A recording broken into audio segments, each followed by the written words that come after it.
Assalamualaikum warahmatullahi wabarakatuh. Kembali lagi dengan saya Yeskiel Desembah Selarto dengan nomor induk mahasiswa 2007016059. Kali ini saya akan membahas tentang karya tulis ilmiah. Di video kali ini saya akan membahas karya tulis ilmiah dengan 4 hal. Yang pertama adalah pengertian karya tulis ilmiah. Yang kedua adalah ciri-ciri karya tulis ilmiah. Yang ketiga adalah struktur karya tulis ilmiah. Yang keempat adalah jenis-jenis karya tulis ilmiah. Oke, itulah 4 hal yang nanti saya sampaikan di video ini. Kita memasuki poin pertama dengan pengertian karya tulis ilmiah.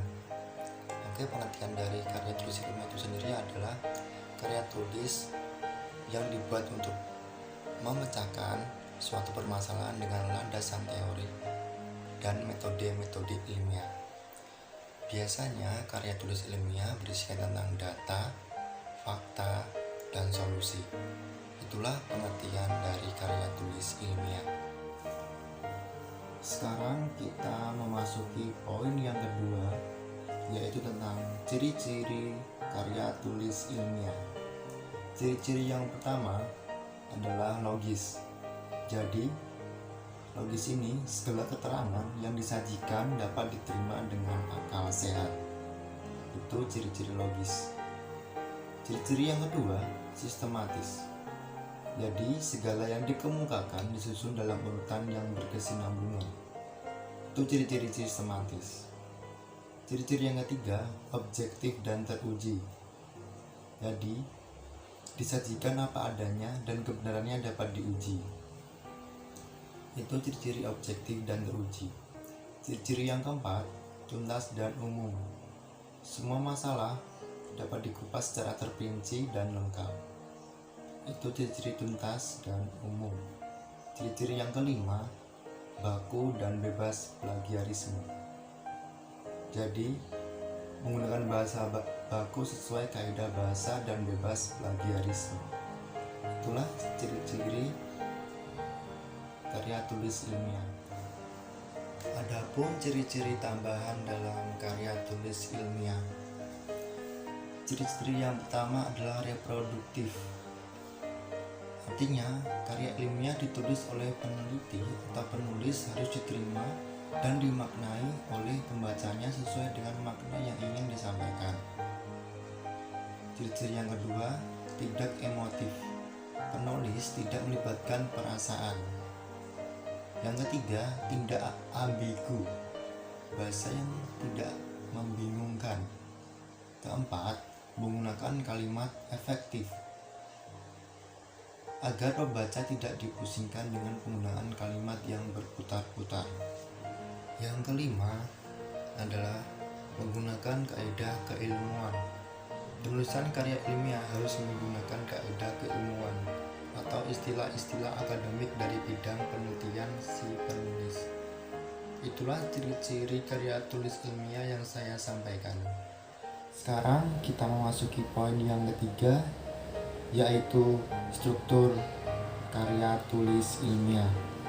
Nah, perlu Anda ketahui, struktur karya tulis ilmiah pada umumnya bergantung pada jenisnya dan aturan dari lembaga atau institusi apa yang diikuti.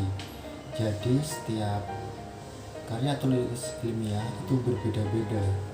Jadi, tergantung instansi atau lembaga yang diikuti. Nah, struktur-struktur apa saja yang dalam karya tulis ilmiah itu? Yang pertama, halaman judul. Kedua, abstrak. Ketiga, pendahuluan. keempat, kerangka teoritis, kelima, metode penelitian, keenam, pembahasan, ketujuh, kesimpulan dan saran, kedelapan, daftar pustaka. Itulah struktur dalam karya tulis ilmiah. Sekarang kita akan memasuki poin keempat atau poin terakhir dalam karya tulis ilmiah ini. Poin yang terakhir yaitu jenis-jenis karya tulis ilmiah. Karya tulis ilmiah itu ada artikel. Artikel adalah tulisan yang berisi opini penulis atas permasalahan tertentu yang diangkat. Itu jenis pertama. Jenis yang kedua adalah makalah. Makalah pengertiannya yaitu jenis karya tulis ilmiah yang dalam proses penulisannya dibutuhkan data studi lapangan sehingga bersifat empiris dan objektif. Itu jenis kedua dalam karya tulis ilmiah. Jenis yang ketiga yaitu skripsi. Pengertian dari skripsi yaitu jenis karya tulis ilmiah yang disusun oleh mahasiswa untuk mendapatkan gelar strata 1. Jenis keempat yaitu work paper atau kertas kerja. Pengertiannya yaitu jenis karya tulis ilmiah yang hampir mirip dengan makalah tapi analisisnya lebih mendalam. Kemudian jenis selanjutnya yaitu paper. Paper adalah jenis karya tulis ilmiah yang populer pada kalangan mahasiswa. Strukturnya mirip dengan makalah tetapi lebih sederhana. Permasalahan lebih dipersempit agar dapat terfokus pada satu ini. Nah, itu pengertian dari paper. Kemudian jenis selanjutnya yaitu tesis. Tesis diperlukan untuk meraih gelar strata 2, S2 atau master. Perbedaannya dengan skripsi, tesis menganalisis suatu topik penelitian lebih kompleks sehingga tingkat ilmiah dari tesis lebih kuat dibandingkan skripsi. Nah, itu tesis. Kemudian yang terakhir disertasi. Disertasi adalah jenis karya tulis ilmiah yang disusun untuk memperoleh gelar strata 3, S3 atau doktoral.